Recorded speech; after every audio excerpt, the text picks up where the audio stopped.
I often experience like othering and just other differences growing up. And so I never really felt like I fit in and was often bullied. But luckily, I have a very strong support system with family and friends, and that always believed and advocated for me. And I know that not everyone, especially children, always have someone to advocate for them. So I am lucky that I did have people in my life that helped advocate for me. So as for life right now, I actually just accepted a job. I'm starting October 1st as the Assistant Director of Wellness, focusing on sexual violence prevention and education at the University of Houston. So I'll be in charge of all of the prevention programming, workshops, and events, and I'm excited about my next venture. So before this, I've worked as a consultant, an education coordinator, a community educator, and then a volunteer. I worked on a peer hotline when I was in college where we answered crisis calls, did that for 3 years. And then I've worked with safety planning for survivors of domestic violence. I think that a lot of the knowledge I have has come from people already doing the work and then doing it firsthand. And that sometimes knowledge is held by certain groups of people, but we should all be sharing the knowledge to everyone else. And then as my story of sexual violence, honestly, I've had a few instances where I have experienced non-consensual activities done to me. And as a result of that, I do have complex PTSD, but I think that I can function pretty normally, and I'm pretty impressed with how resilient I am. And there's studies that show that trauma can be passed down by generation, but people don't also talk about how resilience can be passed down too. So thriving and learning and overcoming adversity can also be passed down, and is shown in the genes and in the DNA, which is really cool. So I would say one of the most defining experiences for me, and the reason that I got into doing this, was my senior year of high school. I went to study abroad in Israel, and within the first week of being there, I was actually raped by my lead teacher, who was a rabbi. And so this, in addition to being molested by my older first cousins for years, led to me having an extreme episode of PTSD. I eventually returned home to Mississippi. They figured out what was wrong with me, and I began therapy every day, just starting to deal with the things that had happened to me and the sexual trauma from my past as well. But I was actually told by my high school that I wasn't allowed to graduate, and they withheld my transcripts and made me rewrite my college essay. So they made me talk about my sexual assault and rewrite my essays for colleges until they would release my transcripts. And this has been really hard for me. I kind of like have always been open about the fact that I was raped, but more and more as I've gotten older, learned how traumatic it was for me, not just the event itself, but the things that people said to me and the people who had power to supposed to protect me instead created barriers for me to learn and grow. And so after all of this happened to me, and right after I was sexually assaulted, I felt very alone and isolated. And then I talked to some of my mom's friends and realized that this had happened to a lot of different people, and that they had similar experiences to what I had. And as soon as I learned this, I realized that I wanted to spend my life talking about this and making sure that other people don't experience this. And so I think I am where I am today because of therapy, support from my family and friends, and creating art. All of those different things have helped me along my healing process. And I believe that if we start talking about sexual violence in college, we're too late. These conversations need to be having in middle school and before that. And I also am a really big advocate for comprehensive sex education that includes information on consent, healthy relationships, LGBT identities, disability, and race. So yeah, I know that was a lot, but that was kind of my intro to me.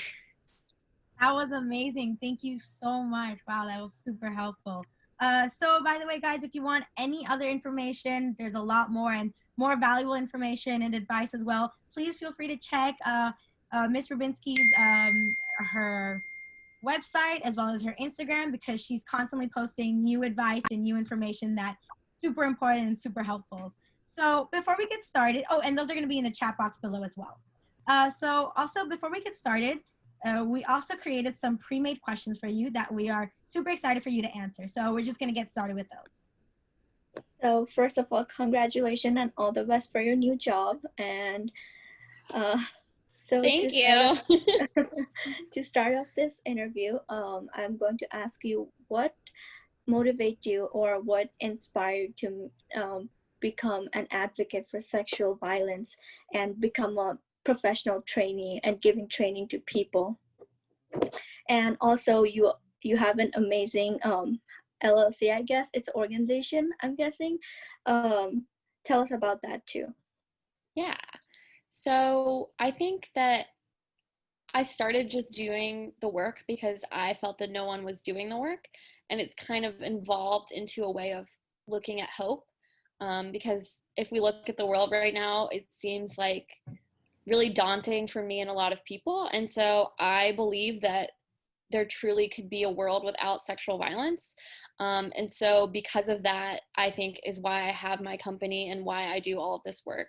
And so I made it my mission in college to start having these conversations, to try to not sweep these things under the rug. And I really feel like the Me Too letter, the Me Too movement, the Dear Colleague letter from President Barack Obama, and then the Brock Turner case have all started talking about sexual violence in the more mainstream. And there are waves of it, so like Anita Hill and other things like that. But really, when I was in college, I felt that no one was talking about these things. And so I really wanted to make sure that these conversations continued. And I personally believe that all types of oppression are connected, and so that we all need to work together to fight different types of oppression, and one of those is sexual violence. And so I also dream of a world where people are held accountable for their actions. It's not where perpetrators go to a prison, but I dream of a world where people are held accountable, but they aren't disposable. And I can talk about that a little bit more later. Also been reading this book called Beyond Survival. It's about restorative justice, is kind of what I'm mentioning right now.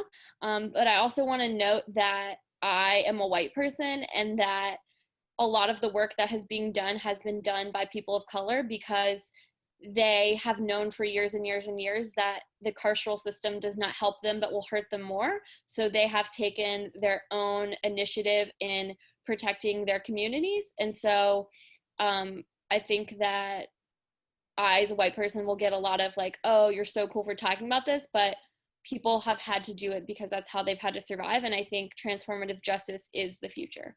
Sorry, I went off on a tangent. Let me talk more about the business.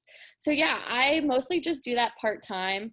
I do so much consulting and presentations for free, and I have for probably since I started, that I was like, wow, I actually have a lot of knowledge in this, and I actually know what I'm talking about. Maybe I should charge people. But then it gets really hard because I just want to share all of this information.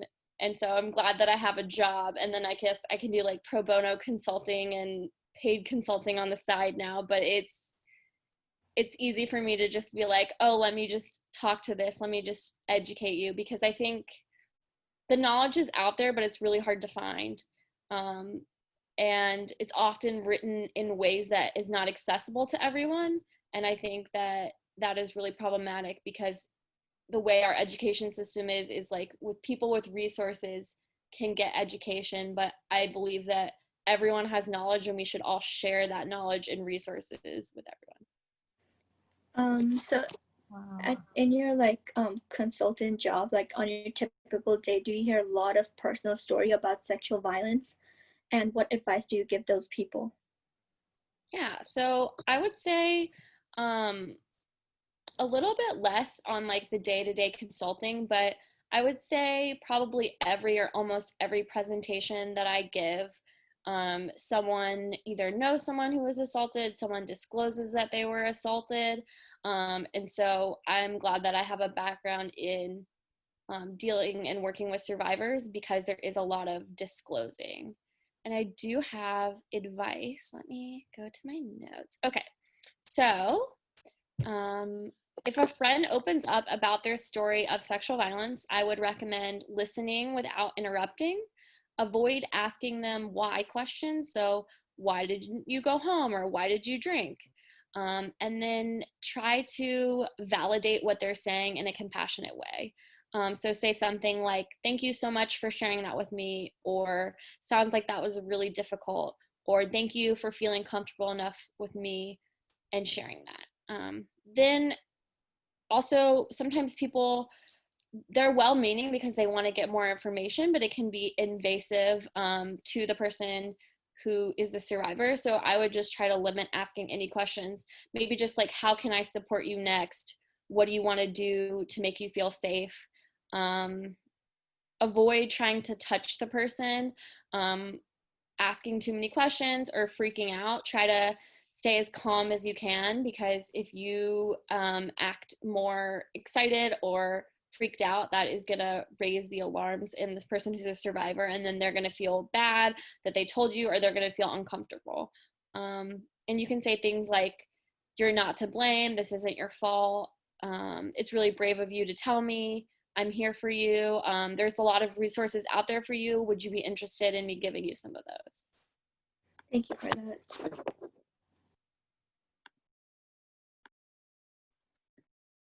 Hi. So another question is, what do you think are some of the most common rape or sexual assault myths that people have? How can we prevent people from thinking like this? This is a great question. A lot of these come also from, there's a book called Asking for It. That is a great resource too. There's a whole first chapter talks about rape myths. But I love this question. I would say that, to me, the most common rape myth, and even what I believed before my senior year of high school, was that rapists are these like men that jump out of the bushes and like violently rape somebody. And so that is definitely not the case. So 3 out of 4 times the survivor personally knows the person that raped them. And then a lot of people are not believed because they are in a relationship or they're married to the person who raped them. So survivors are less likely to be believed if they are in a relationship with the person who sexually assaulted them. People also believe that only women are raped and that they're only raped by men. So men and non-binary people do experience rape. And men are most often the perpetrators, but women do perpetrate sexual violence as well. If you look at the numbers for that, it's women who are survivors. About 93 to 97% of their perpetrators are men, and like 7% of the perpetrators are women. And then for male victims, it's actually about 50-50. So about 50% of the perpetrators committed against male survivors are men, and 50% are women. And there's not a lot of data on trans identities, but the one study that does incorporate sexual violence in trans identities talks about how about 1 out of 2 trans people have experienced sexual violence.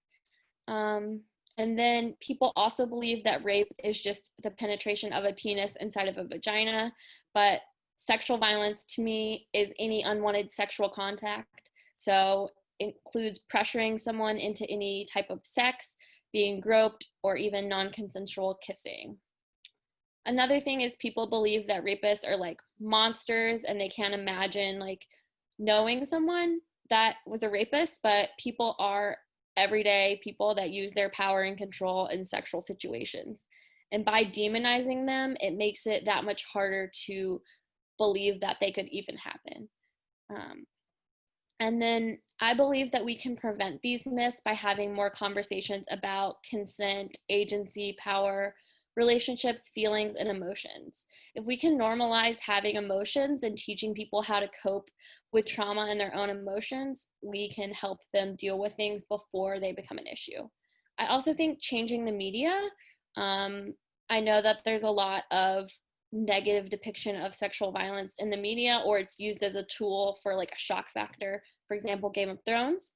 But there's also some positives. So for me, one of the first times I felt validated in the media was through the show Veronica Mars. So she was actually raped and reported it to the local sheriff, and he mocked her and made her feel bad. But the feeling of not being believed was comforting to me.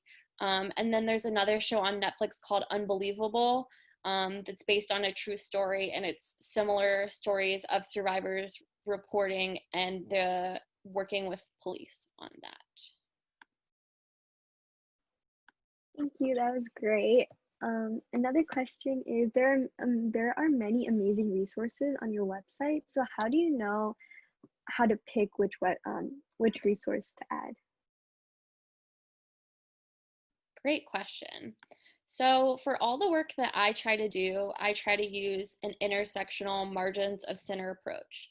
And so intersectional was created by Kimberly Crenshaw in 1989, and it's a feminist theory that the way that our identities show up are overlapping or exacerbated. So I think of like a Venn diagram and how they kind of overlap. So a woman who is Black and a woman is going to experience more compounded oppression than just a Black man or a white woman, because together, when they have both of those identities, they're going to experience a racialized sexism or a sexualized racism rather than separately. And so those things together make the type of oppression that they experience different. And so I try to use that intersectional, an intersectional lens, and then margins of center approach means that I try to look at people who have oppressed identities and try to advocate for them and make sure that my content is advocating for the people who have the least amount of resources. And so I try to always think of like a Black or Indigenous trans woman who is a disabled sex worker, for example, would be someone that experiences a lot of oppression to me. And so I try to make sure that I'm advocating for things that would help that person and be accessible for them in my content.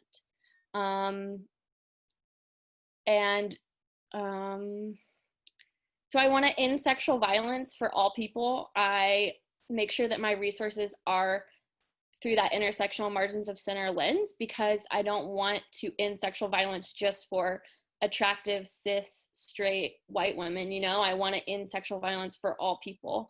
And so I also try to advocate and include information about identity as well as the impacts of sexual violence. And then I also do a lot of work trying to talk about my own identity and recognizing where I am as a white person, because I know that I need to be uplifting like Black and Indigenous voices. But I like to think if like a cis straight man did the same sexual violence prevention work as me, he might be rewarded more because, wow, look at this man doing this cool work. And I know that me as a white person talking about race is already getting people thinking I'm cool. And so I try to be a good ally and recognize that I need to stay in my lane, and that I also need to be talking about these things, but it shouldn't be as a way to further my career. Yes, because I know if someone with a darker complexion was talking about it, they might be seen as angry or combative. So just having conversations about race and identity always, and making sure that my resources also include that as well. And if I don't know something or someone needs a resource, going and finding that resource for them or asking someone who might know. Okay, thank you so much for that answer. That was very insightful. So what are some examples of the content you teach in your sexual violence training? Yeah, so I just did a presentation on the triangle of consent, and it was a workshop talking about consent and the difference between just regular consent and then having communication, power, and agency, and also talks about coercion. And so because it was more interactive, I asked participants to make a TikTok about consent and then communicate on a time that they reflected about consent. And then the triangle of consent was created by Crystal Bird Farmer. She uses she, her pronouns, and she is an engineer who turned into an educator. And she talks a lot about polyamorous communities as well as sex and co-housing and then Black identities. And she came up with this model. And so it's just a regular triangle, but the two sides of the bottom are agency and power. And so agency is the recognition that we all have the ability to make choices. So if someone is under the influence of alcohol and drugs, they can't always have agency because they are inhibited by drugs or alcohol. And then this can also be changed. So if someone doesn't have agency, let's say a teacher comes on to a student. So that would be a way that a person does not have agency because of the power dynamic.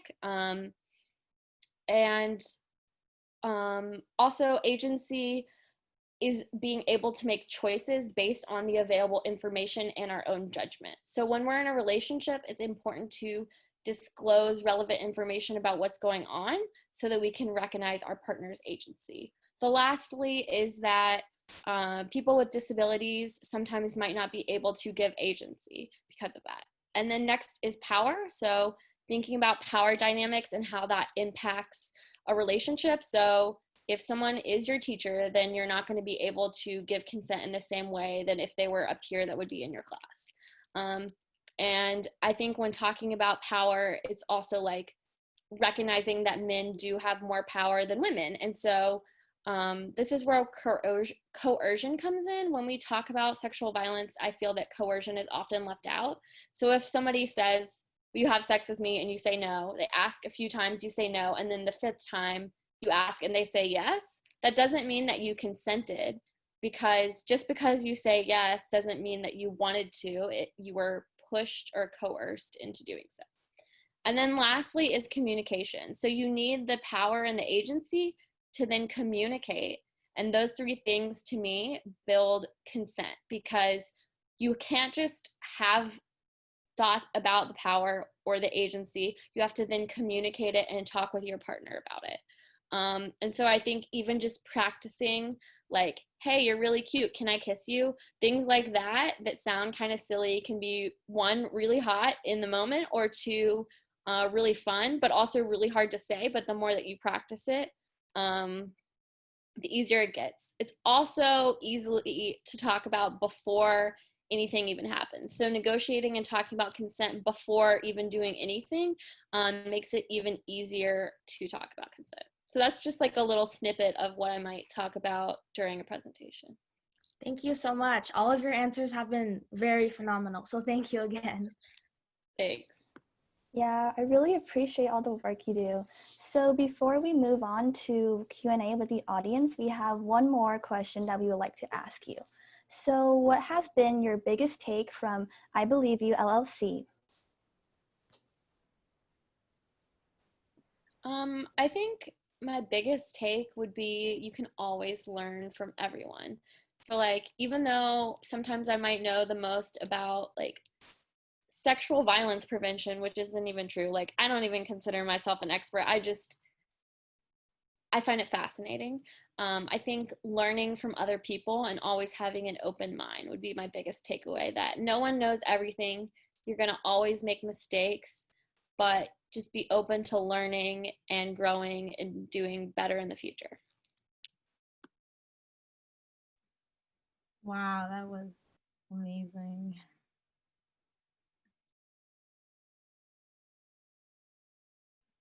Go ahead, Catherine. What was the last question?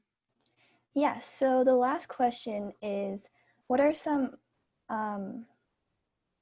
examples?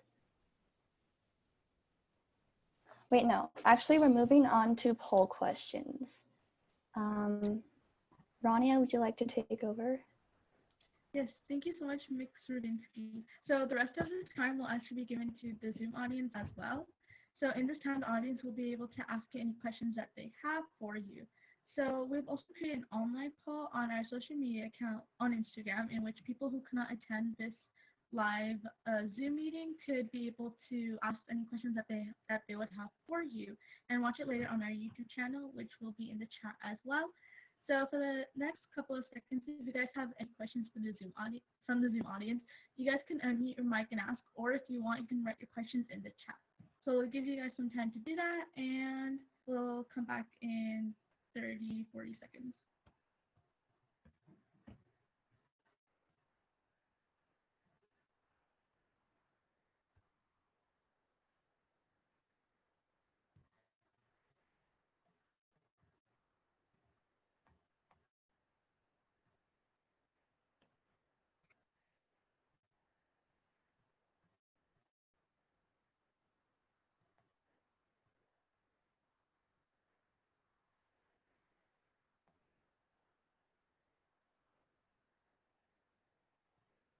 Wait, I have a question. Wait, can I ask here? Yeah, Okay. go ahead.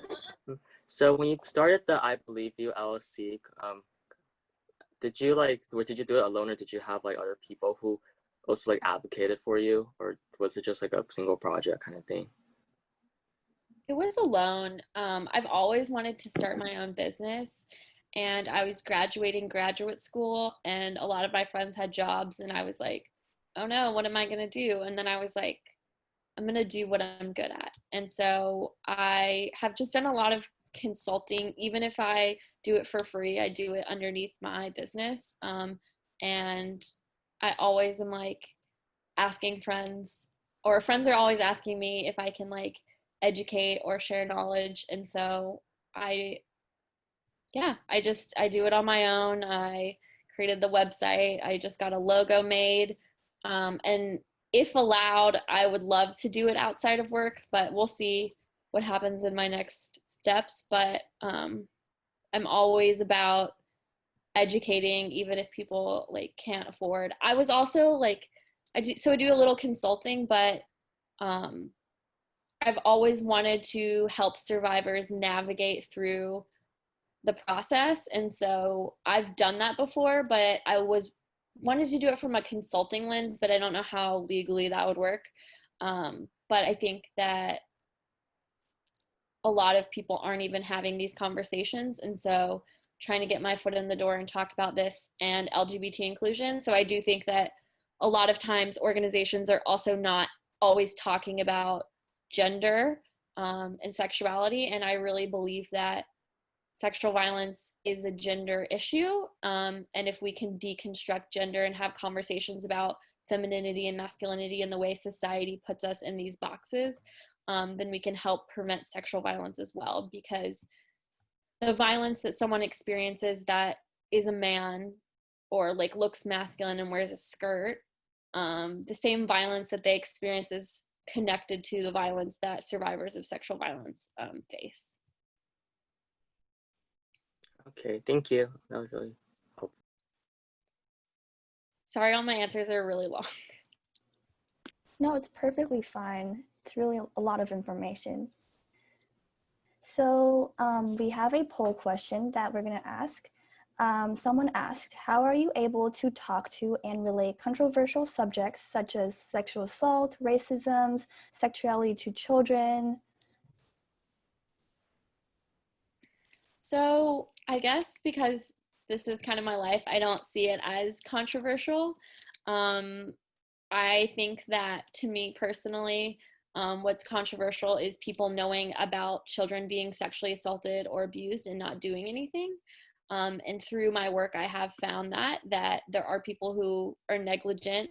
And to me, especially if someone is under the age of 18, that they need someone to help advocate for them, and that it's not okay to just like watch children be sexually assaulted. And I think sexuality is important. So if we think about from a young age, children are kind of sexualized. So you'll see shirts that say like mama's little heartbreaker or you can't date my daughter. And so I think that those are problematic and gendered and do contribute to sexual violence. And so I think that we do need to be talking about sexuality and LGBT identities as well. And I think it's natural for children to, again, exploring themselves and attraction to others. And I think the line is kind of around talking about like arousal. I don't want to be like having a workshop where I'm trying to like arouse children, I think that's where it gets controversial for me personally. And so I think that we can, though, have workshops where we're educating people on their bodies, talking about the difference between like a vulva and a vagina, because even those basic things aren't being taught. And so I think that there's a lot of education that can be not controversial. I mean, it will be to some people, but to me, it wouldn't be controversial, because I think people have these things going on with their bodies, and if we normalize and talk about them, it can help them understand a little bit better. I know someone mentioned two third world countries, and I know that some people within the past few years created a comic book talking about like period administration to kind of normalize and help, because it's so stigmatized that people were practicing unhygienic kind of like programs, and so people didn't know and have the education, and so people who knew how to educate and knew about the culture went in and created comic books. And so I think that is an example of like how great education can be and how we can help prevent violence and harm in the future. Totally. Thank you so much. That was really great information, and we really appreciate it. And also, thank you to our Zoom audience for asking questions. We really, really appreciate it. And thank you, Mix Rubinsky, for answering all the questions and for loading us with information. We really do appreciate it. And now we're going to pass it on to Carissa. Okay, so this brings us to our conclusion of our 4th Survivor Spotlight. Thank you all for attending our 3rd interview. I hope you all learned as much as we did today. Just as a reminder, we will have many more interviews in the following weeks, as well as all the interviews we do will be available on our YouTube channel named We Rise Above. Please subscribe to our YouTube channel and leave a like for our videos to support us. Please share these videos and information to all your friends and family. Have a great rest of your day, everyone. Hope to see you in our next Survivor Spotlight. More information on this will be uploaded on the We Rise Above Instagram page. Again, thank you all for joining us, and a huge thank you to Mix Rubinsky for sharing her story with us all. Bye, everyone. Bye.